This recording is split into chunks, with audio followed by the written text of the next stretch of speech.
almost every job in industry involves some form of manual handling. You'll find it happening too in shops, transport and offices, throughout the entire commercial world, in fact.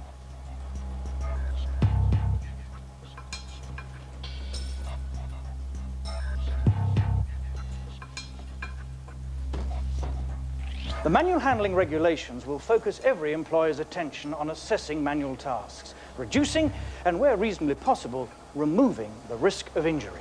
But there will always be thousands of instances every day where we can still hurt ourselves, even if it's just picking up a box of paper. Or trying to move a fallen sack.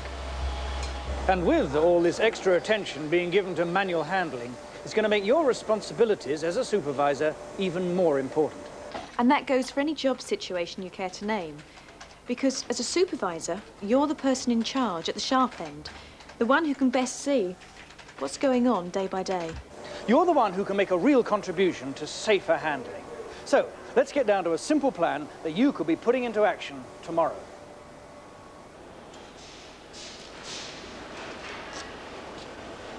Let's take the word load, because that's at the heart of all manual handling.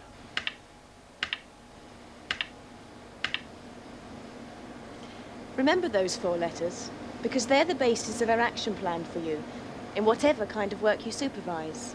L is for learn, and that's the first thing you've got to do. Learn exactly what errors in handling can cause damage to the spine, the biggest source of manual handling injuries. Lifting with the back bent, which puts excessive strain on the discs in the spine. Bending and twisting the spine when lifting, which is even more damaging. Lifting with the arms outstretched, which can put 20 times the load on the lower back. Or simply sitting for hours without proper support for the lower back can cause long-term damage. Those are the main causes of chronic back pain that can eventually lead to permanent injury of the spine, especially if they're constantly repeated. So your main aim should be to take every opportunity to learn correct handling techniques. And with that skill well and truly learned, you'll be able to pass it on to your staff and help them to avoid injury. Left foot forward. Hands-on training from a skilled instructor is the best way to learn. Take advantage of any course your company provides and be prepared to work at it. Close to your body. And include instruction in good handling techniques in any job training that you give to others. Learn, and having learned, observe. Make it a part of your daily routine to observe all the jobs in your workplace where loads, heavy or light, are being man-handled, or handled by women. Pay particular attention to jobs that are highly repetitive and where the back and upper limbs are being bent or twisted frequently, or where people are having to reach out or up or down to grasp a load. But don't assume it's only industrial tasks that provide physical strain. It happens just as frequently sitting in an office. Bad posture in any kind of job, with no support for the lower back, constant stooping or twisting of the neck, all these have damaging effects. And a one-off action, badly executed, can have just as crippling a result. Observe if items are badly stored, with the heaviest up high or low down where reaching and stooping are required. Observe if bad housekeeping and clutter are preventing free movement or could cause stumbling and jerking. And observe that gloves and safety shoes are always worn to protect the hands and to prevent damage if a load suddenly slips. Learn the principles of safe manual handling, and only when you thoroughly understand them will you be able to observe where they're not being applied, and whether it's the operators or the work system that's at fault. If it's operators who are at fault, then you must step in and show them what they're doing wrong.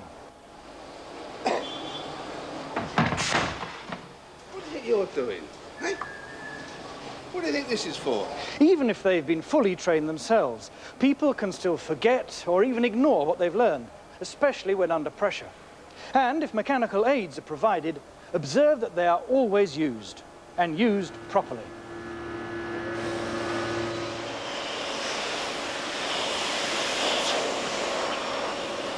Make it a regular part of your duties to observe how people cope with manual tasks. If it's not the operator that's at fault, but the work system, well, that brings us to our third point. Alter. Just because a work system's been in operation for years doesn't mean it can't be improved to lessen the chance of injury. And the same goes for the layout of a workstation. If you've learned what is a stressful movement or action, and you observe it happening in any job system, see if you can alter the conditions that are causing it. Look at the bending and twisting and the stretching at arm's length that this operation calls for. With just a little thought, the addition of a step and a table makes the whole operation simpler and a lot safer.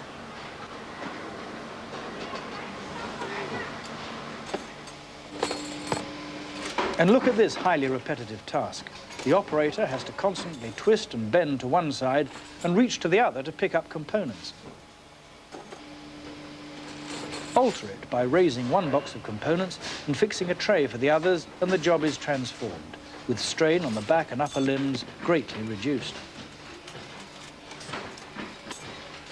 We know that bad posture and stooping strains the back, and twisting of the neck causes pain and fatigue. So alter the way your people work. Show them how to adjust their seating to support the lower back. You can move it. The keyboard should be straight, and the VDU shouldn't be there. To position their VDUs and working paper so that stooping and twisting of the neck is reduced.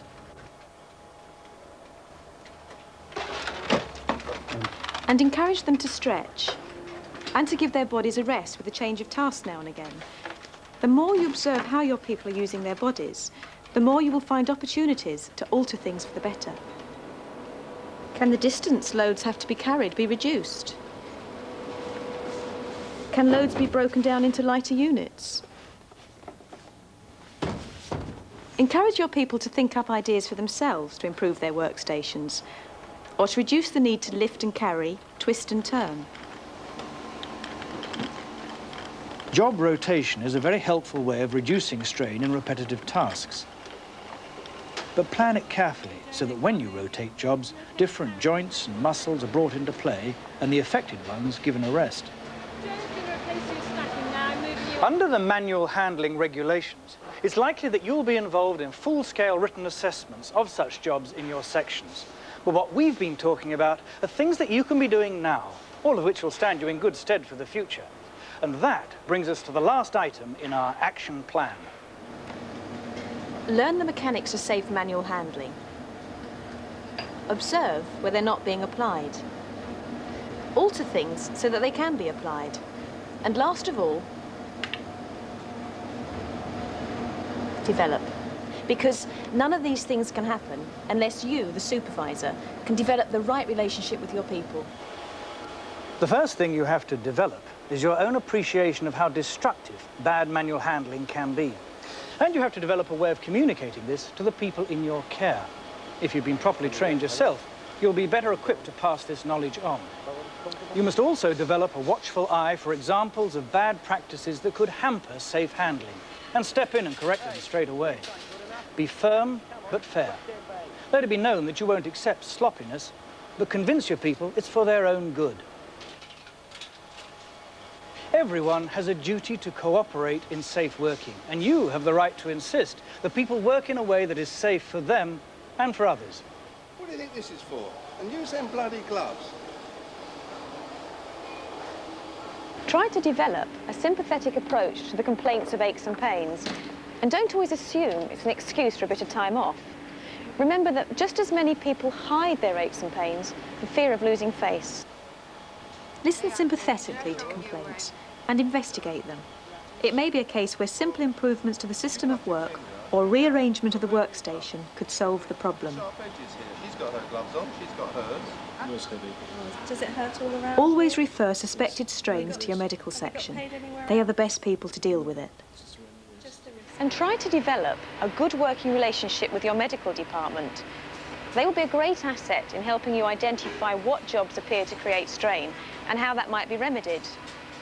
Know your people and their problems well, because illness, stress and pregnancy make people particularly vulnerable to injury. So, that's our 4-point plan. It's no more than the starting point for you to improve on, but it does contain the 4 essentials. Learn the principles of good manual handling, and in particular, what bad practices must be avoided. Observe every manual job in your section and identify any movement or action which puts repeated strain on the back or upper limbs. And that goes for bad posture and poor layout of a workstation. Whenever you come across it, alter it. And make sure your people know why. And you may have to alter attitudes in the process. That's why it's so important to develop the right relationship with the people in your charge. Develop an understanding in your people of the very real dangers in careless handling. Don't tolerate sloppiness or apathy or backsliding. It's their health they're putting at risk. As a supervisor, you have a particular responsibility for the health and safety of the people in your care. Don't let the most common work activity continue to be the most time-wasting and the most destructive.